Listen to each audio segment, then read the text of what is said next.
2021 ජනවාරි 19 වෙනිදා ගරු කතානායකතුමාගෙන් මම ප්‍රශ්න කර සිටියා.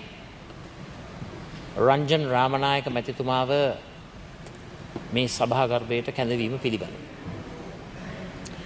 ඒ පිළිබඳව හේතු කරුණු කාරණාත් මම මේ අවස්ථාවේ ඉදිරිපත් කරා. විශේෂයෙන්ම රංජන් රාමනායක මැතිතුමාගේ ඒ අයිතියේ වරප්‍රසාදයේ මත කරපු මොහොතේ ගරු කතානායකතුමා බොහොම පැහැදිලිවම කිව්වා සති 3ක් ඇතුළත එයට පිළිතුරක් ලබා දෙනවා කියලා. දැන් සති 3 සම්පූර්ණ වෙන નિયમિત දවස අද දවස. නමුත් අද දවසෙත් රංජන් රාමනායක මැතිතුමාගේ පාර්ලිමේන්තුවේ සහභාගීත්වය පිළිබඳව ගරු කතානායකතුමා නිශ්චිත තීන්දුවක් ලබා දීලා නැහැ. මම ඔබතුමාගෙන් ඉල්ලීමක් කරනවා. කරුණා කරලා මේක පමා කරන්න නැතුව හෙට දවසේ මේ සභාව රැස් වෙන මොහොතේ රංජන් රාමනායක මැතිතුමාගේ ඒ පැමිණීම පිළිබඳව තීන්දුවත් විශේෂයෙන්ම ප්‍රේමලාල් ජයසේකර මැතිතුමාට හිමි වෙන වරප්‍රසාද රංජන් රාමනායක මැතිතුමාට හිමි වෙනවා. ඒ නිසා එතුමාව හෙට දවසේ පාර්ලිමේන්තුවට කැඳවීමේ කටයුතු ක්‍රියාත්මක කරන්නයි කියලා. Honorable Opposition Leader, we will inform the Speaker, but however, since this is before the court and it's sub-judiciary, we will refer to the Speaker. නෑ එතුමාගේ පාර්ලිමේන්තුවට කැඳවීම සබ්-ජුඩිෂරි කාරණාවට අයිතියි නැහැ. මම ඉල්ලීමක් කරනවා අපේ ලේකම්තුමාගෙන්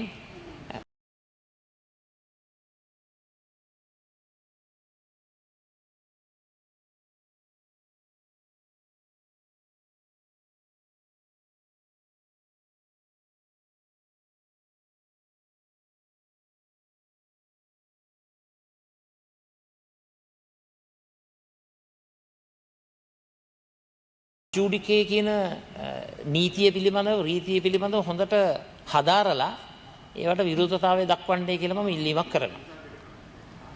දැන් ප්‍රේමලා ජයසේකර මැතිතුමාගේ පැමිණීම ගැන කතා කරනකොට ඒක සබ් ජුඩිකේ වුණේ නැහැ. Honorable Opposition Leader, we've referred it to the Speaker. He's taking it under consideration. ගරු කතානායකතුමාට රිෆර් කරන්න දෙයක්වත් නැහැ.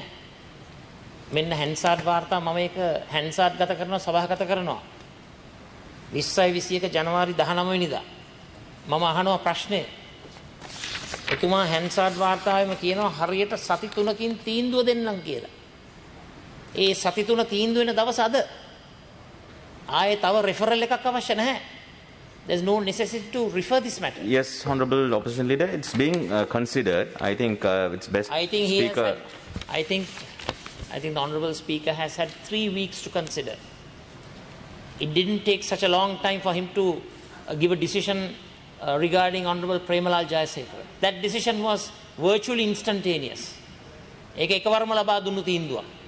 ඒ නිසා ප්‍රේමලාල් ජයසේකර මැතිතුමාටයි රංජන් රාමනායක මැතිතුමාටයි ආකාරයකට සැලකීම ඒක වැරදි. We are all equal.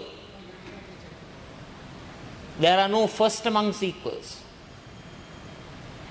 So you have to understand that. සති 3කට පෙර තමයි මේ ප්‍රශ්න ඉදිරිපත් කරේ.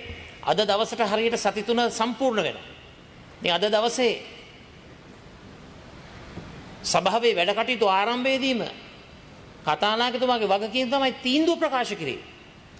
මම හැන්සාඩ් ගත කරනවා එතුමාගේ ප්‍රකාශය. මම විශේෂයෙන්ම රංජන් රාමනායක මැතිතුමාගේ අයිතිය සුරක්ෂා කිරීමේ අරමුණින් මේ කාරණා ඉදිරිපත් කරනවා. මේ වන විට ශ්‍රේෂ්ඨාධිකරණේ රංජන් රාමනායක මැතිතුමා අභියෝගයට ලක් කරලා තිබෙනවා. ශ්‍රේෂ්ඨාධිකරණය විසින් ලබා දුන්නු දණ්ඩනය අභියාචනාවක් ගොනු කරලා තිබෙනවා. මම කැමති ඒක මේ අවස්ථාවේ හැන්සාඩ් ගත කරන්න සහ සභාගත කරන්න. ඒ වගේම අභියාචනාධිකරණෙත් රිට් පෙස්සමක් ගොනු කරලා විශේෂයෙන්ම අධිකරණයට අපහාස කිරීමේ වරද මත කිසි විටකත් පාර්ලිමේන්තු මන්ත්‍රී ධූරය අහිමි නොවන බව යන ස්ථාවරය මත ඉඳිමින් ඔහුගේ මන්ත්‍රීකම අහෝසිවීම වළක්වාලන පෙක්සමකුත් අභියාචනාධිකරණයට ඉදිරිපත් කළ තිබෙනවා. ඒ ඉදිරිපත් කළ තිබෙන අභියාචනාවත් මම මේ අවස්ථාවේ හැන්සාත් ගත කරනවා, සභාගත කරනවා. ඒ වගේම මම මතක් කරන්නට කැමතියි අභියාචනාධිකරණය විසින් පාර්ලිමේන්තුවේ මහලේකම් හරහා රංජන් රාමනායක මැතිතුමාගේ පාර්ලිමේන්තු අසුන විශේෂයෙන් මේ අභියාචනාධිකරණයේ ශ්‍රේෂ්ඨාධිකරණයේ ඒ කරුණු ඉදිරිපත් කිරීම සහ එයින් ක්‍රියාත්මක වෙන අධිකරණ මේ ක්‍රියාවලිය අවසන් වන තෙක් තවදුරට කරුණු ඉදිරිපත් කිරීමක් සිදුවන්නට යෙදී තිබෙනවා 11 වෙනිදාට. එතෙක් එතුමාගේ මන්ත්‍රී ධුරයට කිසිම අගතියක් නොවන ආකාරයට පියවර නොවන්නා ලෙස අභියාචනාධිකරණය පාර්ලිමේන්තුවේ මහලේකම්වරයාට නියෝග කළා තිබෙනවා. ඒ නියෝගයත් මම මේ අවස්ථාවේ හැන්සාත් ගත කරනවා, සභාගත කරනවා. ඒ වගේම මම ඉල්ලීමක් කරනවා ප්‍රේමලාල් ජයසේකර මැතිතුමාට හිමි වුණු වරප්‍රසාදම රංජන් රාමනායක මැතිතුමාට හිමි විය යුතුමයි.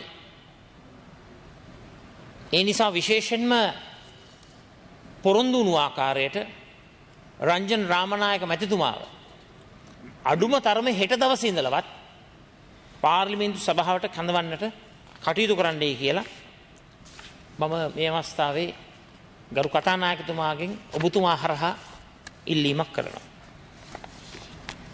විශේෂයෙන්ම මේ කරුණට සම්බන්ධ සියලුම තොරතුරු ඒ ඩොකියුමන්ට්ස් ටික මම හැන්සාත් ගත කරනවා, සභාගත කරනවා.